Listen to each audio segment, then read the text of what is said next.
매일매일 부자 되는 습관, 돈 버는 지혜입니다. 코로나19가 길어지며 실직, 영업 곤란 등 위기를 겪는 가구에게 제공하게 되는 코로나19 대응 긴급복지 지원제도를 알고 계시나요? 긴급복지 지원제도는 주 소득자의 사망이나 실직, 영업곤란, 화재 등 갑작스러운 위기 사유 발생으로 생계 유지가 곤란한 저소득층의 긴급 생계비와 의료비 등 복지 서비스를 일시적으로 지원하는 제도입니다. 정부는 보다 많은 분이 혜택을 받을 수 있도록 긴급복지 지원제도의 한시 완화 기준을 오는 2021년 9월 말까지 적용한다고 했는데 코로나19 상황이 더 길어지고 악화되면서 위기를 겪는 분들이 더 많아져서 올해 12월 말까지 한 번 더 기한을 연장한다고 합니다. 그래서 이러한 내용을 담당 공무원들은 알고 있는지 한번 알아보았습니다. 감사합니다. 상담사 무엇을 도와드릴까요? 네, 수고 많으십니다. 뭐 하나 여쭤보려고 그러는데요. 네, 선생님. 예, 저희 긴급복지지원제도 한시적 제도 개선 안내 해가지고 네. 이게 지금 공고가 나와 있는 거는 9월 30일까지로 되어 있는데 네. 제가 어디서 올해 말까지 지원이 가능하다고 되어 있는 그 정보를 봤거든요. 네. 예, 그래서 그게 어떻게 되는지 궁금해서 연락을 네, 맞습니다. 선생님. 원래 이제 9월 말까지로 했던 것을 기준 완화를 네네. 12월 올해 말까지로 기준을 네네. 완화하는 걸로 연장을 했고요. 네네. 그래서 지금 이제 긴급복지 지원에서 긴급 생계 지원이라든가 의료 지원, 주거 지원이 이루어져 있는데 소득은 그 완화된 건 아니고요. 네네. 일반 재산과 그리고 금융재산 기준을 완화해서 12월 네네. 말까지는 적용해주겠다는 부분이신데 네네. 긴급 지원을 신청하시기 위해서는 네. 위기 사유라는 게 이제 있으신 경우에 네. 지자체에서 조사를 통해서 지원에 대한 결정을 합니다. 네, 원래는 6월 말까지로 했다가 9월 말로 네네. 연장이 됐었고 네네. 또 9월 말에서 다시 12월 말로 연장이 됐습니다.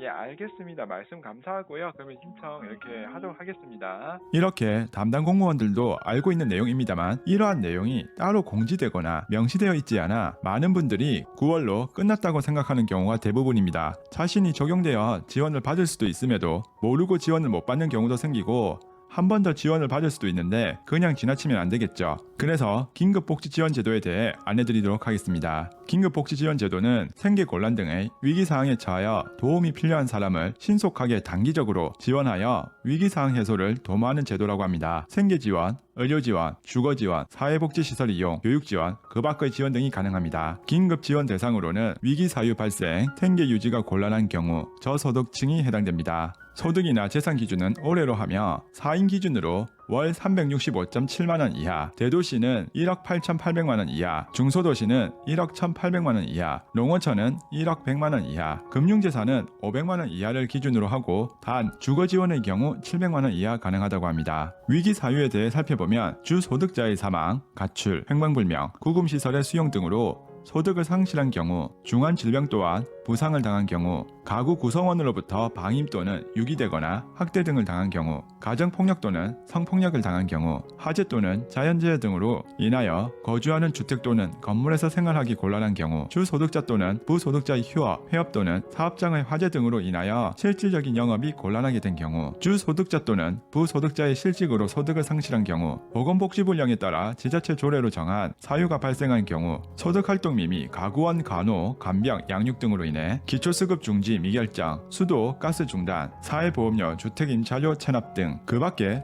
보건복지부 장관이 정하여 고시하는 경우도 있습니다. 주소득자와의 이혼, 단전된 때, 교정시설 출소자 생계곤란, 가족으로부터 방임, 유기 또는 생계곤란 등으로 노숙을 하는 경우, 사각지대 발굴, 통합사례관리 대상자 또는 자살 고위험군으로서 관련 부서, 기관으로부터 생계가 어렵다고 추천을 받은 경우, 이렇게 긴급지원 대상은 굉장히 까다로운 요건을 충족해야지만 지원 대상에 포함이 될 수가 있었는데요. 올해는 코로나19 상황으로 인해 이러한 부분들이 굉장히 완화됐다고 합니다. 즉, 코로나19로 인한 무급휴직 등으로 소득을 상실한 경우, 또한 코로나19로 인한 자영업자, 특수형태 근로종사자 또는 프리랜서의 소득이 급격히 감소한 경우, 그 밖에도 각 지자체에서 조례로 위기 사유를 추가로 정하고 있으므로 개별 지자체에 문의를 해달라고 하고 있습니다. 자세히 보시면 무급휴직 등으로라는 표현이 있는데 코로나19 상황으로 특수한 경우가 많이 생기기 때문에 각 지자체에서 심사를 한다고 하는데 웬만하면 지급을 해주는 쪽으로 기준을 완화하고 있다고 합니다. 그래서 코로나19 대응을 위한 한시적 제도 개선으로 재산 기준은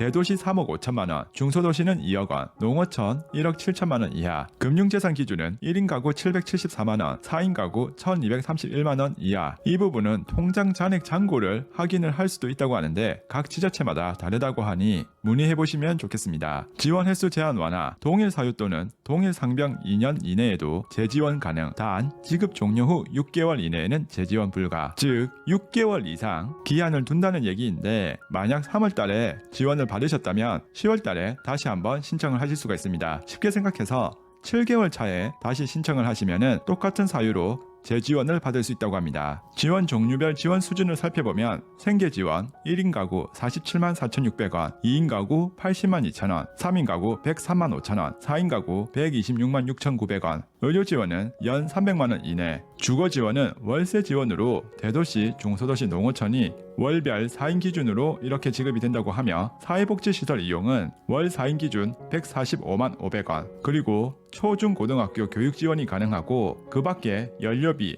해산비, 장제비, 전기요금 등도 지원이 가능하다고 합니다. 신청 방법은 거주지 관할, 시, 군, 구 또는 읍면동으로 하시면 되고 보건복지상담센터 국번 없이 129번으로 전화하시면 됩니다. 제출 서류는 금융정보 제공 동의서 그리고 기타 증빙자료가 필요한데 각 지자체마다 요구하는 사항이 다를 수가 있으니 한번 확인해 보시면 좋겠습니다. 지원 중단 및 비용 한수에 대해 살펴보면 거짓이나 부정한 방법으로 지원받는 경우가 아닌 경우 코로나19의 특수한 상황 때문에 웬만하면 지급이 가능하다고 합니다. 하지만 거짓으로 신청하시는 분은 없으시겠죠.